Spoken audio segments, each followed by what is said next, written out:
Olá, muito boa noite para você. Agora, meia-noite e 27. Seja bem-vindo ao Jornal da Record.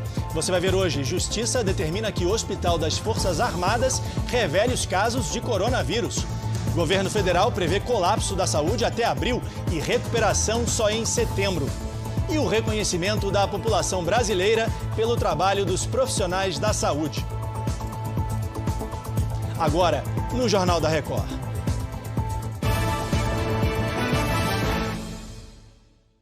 Oferecimento Bradesco, experimente o futuro hoje.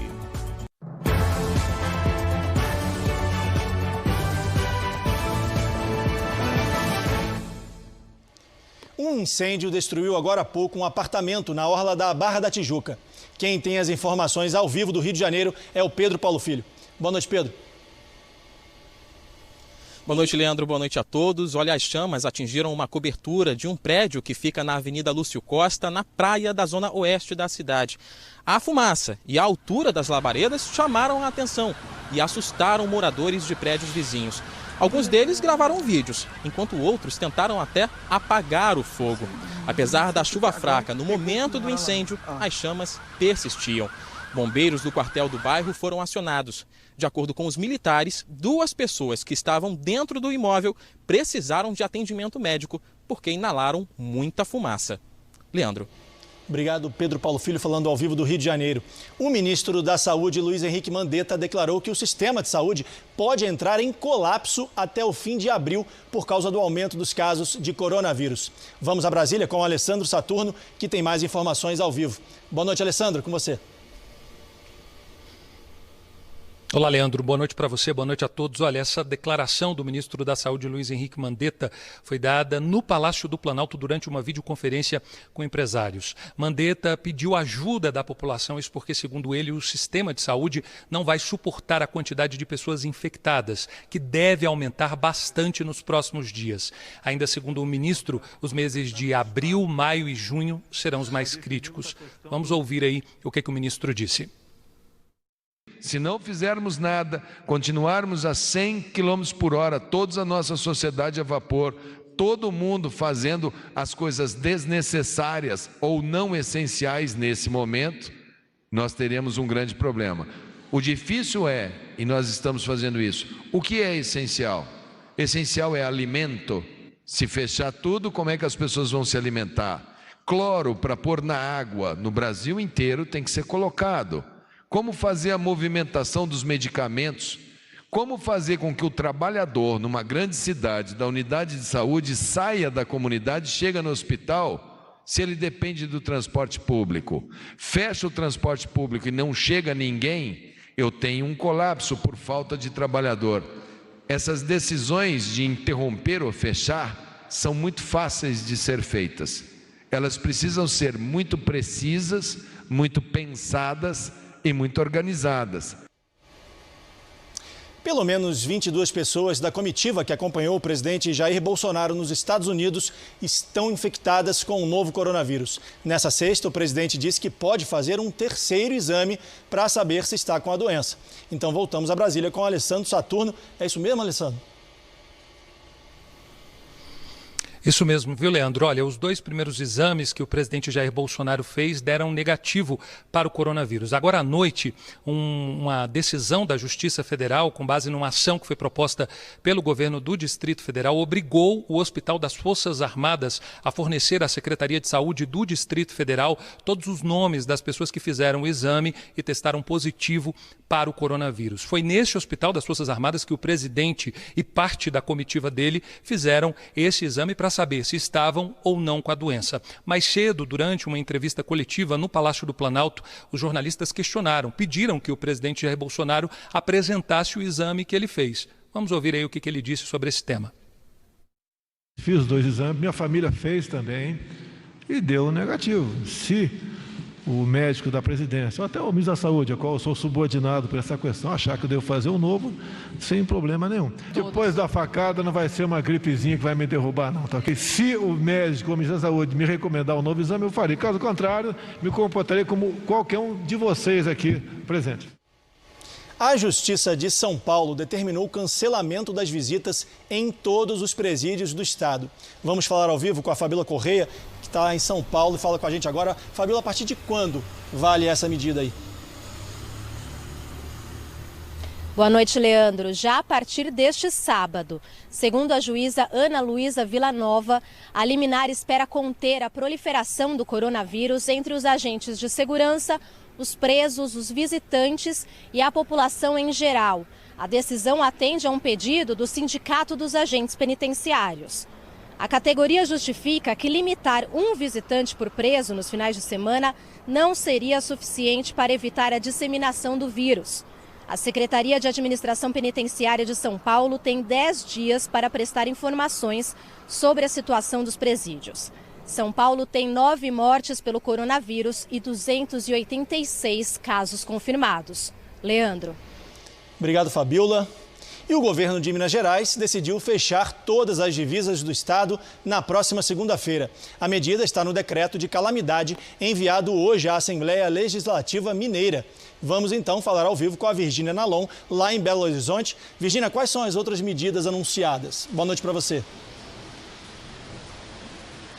Oi, Leandro, boa noite. Nenhum ônibus de passageiros ou trem entra no estado por tempo indeterminado. Todas as cidades mineiras também foi estendida aquela determinação que estabelecimentos não essenciais como padarias, supermercados e farmácias também fiquem fechados.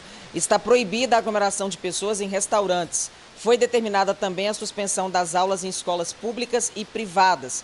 O transporte público municipal só pode ser feito com pessoas sentadas e o intermunicipal com metade da capacidade. Minas Gerais tem agora 38 casos confirmados de Covid-19. Leandro. Virgínia, medidas extremas para evitar a contaminação. Obrigado, boa noite para você. O estado de Pernambuco anunciou o primeiro caso de cura de uma paciente com coronavírus. A Beatriz Lacerda tem mais informações lá do Recife. Boa noite, Beatriz. Boa noite, Leandro. A paciente é uma mulher de 66 anos que foi infectada na Europa. Para tentar reduzir o avanço do coronavírus aqui no estado, o governador impôs novas medidas restritivas. A partir desse domingo, os comércios de todo o estado estarão fechados, além da paralisação das obras da construção civil. Não estão nessa lista locais essenciais, como supermercados e farmácias. O transporte intermunicipal também será proibido, mas nesse caso, só a partir da próxima segunda-feira. Nas últimas 24 horas, o número de casos confirmados da Covid-19 em Pernambuco subiu para 31.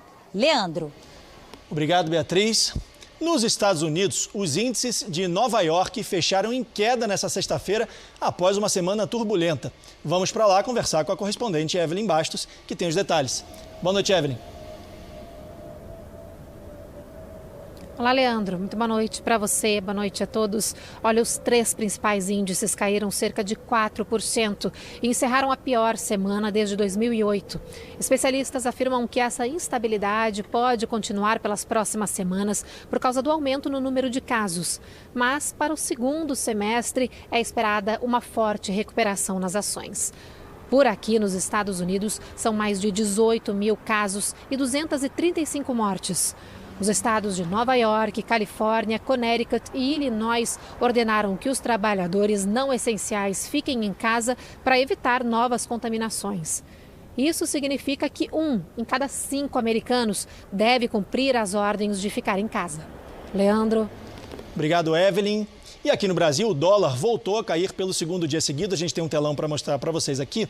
A queda da moeda americana foi de 1,41%, cotado a R$ 5,02. Na semana, a moeda americana valorizou quase R$ 4,43%, quase 4,5%. Já o índice da Bolsa de Valores de São Paulo caiu 1,85%, ficando um pouco acima dos 67 mil pontos. Na semana, o Ibovespa caiu 18,88%. Agora é hora do comentário de Augusto Nunes.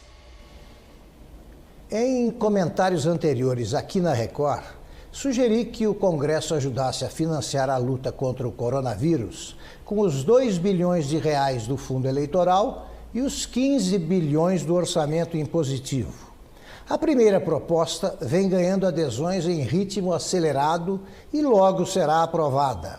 A segunda foi até ampliada pela decisão da maioria dos parlamentares. O governo agora tem carta branca para adaptar o orçamento da União à guerra contra a pandemia letal. A sensatez foi duplamente vitoriosa. O terceiro triunfo do bom senso ocorrerá se for posta em prática a ideia apresentada por alguns empresários. Como se sabe, toda a iniciativa privada será castigada pelos abalos econômicos decorrentes do desastre sanitário. Os empregadores enfrentarão o fantasma da falência e incontáveis empregados terão seus salários reduzidos até pela metade. Se a hora é de sacrifício, por que não rachar a conta com os altos funcionários dos três poderes? O Executivo, o Legislativo e o Judiciário acharam necessário e justo reduzir os magros proventos de milhões de brasileiros comuns.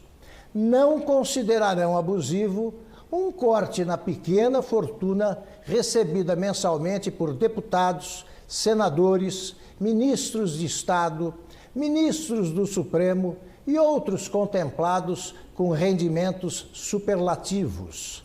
Não há motivos para angústia. Nenhum deles correrá o risco de descobrir como sobrevivem os pobres do Brasil. Mesmo com metade do salário, todos seguirão levando vida de rico.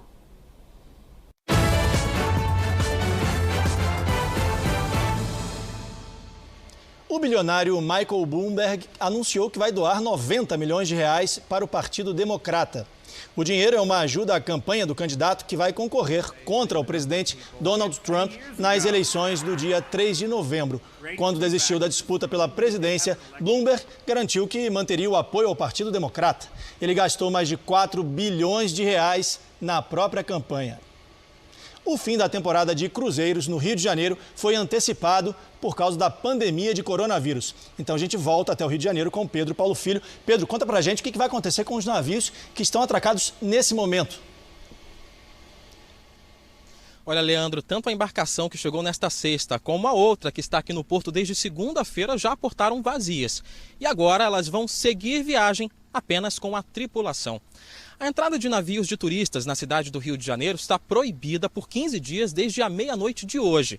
E os moradores da capital e de outras cidades fluminenses também já não podem mais frequentar praias, lagoas e piscinas públicas.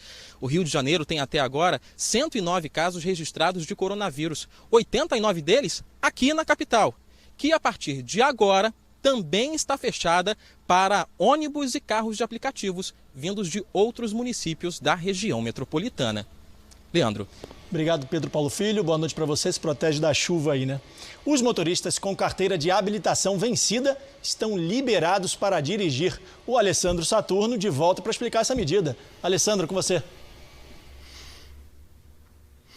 Leandro, essa é uma determinação do Conselho Nacional de Trânsito. Dessa forma, ficam interrompidos esses prazos para os motoristas que estão com a carteira de habilitação vencida desde o dia 19 de fevereiro deste ano. A ideia é justamente evitar aglomeração nos espaços de atendimento dos órgãos públicos. O governo prepara também aí uma medida provisória para definir os serviços essenciais que não podem parar durante o isolamento pelo coronavírus, especialmente o fornecimento de alimentos. Isso porque, segundo a ministra da Agricultura, Tereza Cristina, algumas cidades impediram o funcionamento de unidades produtivas e até mesmo a chegada de funcionários em abatedouros de aves e carnes. E por isso, o governo federal é quem vai decidir quais as atividades deverão ser preservadas. Leandro.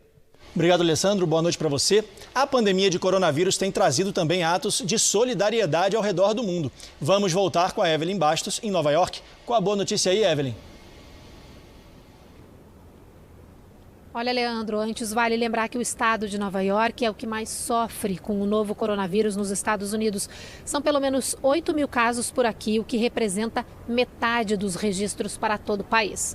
Assim como em outros lugares do mundo, um dos equipamentos de proteção que está em falta é a máscara hospitalar.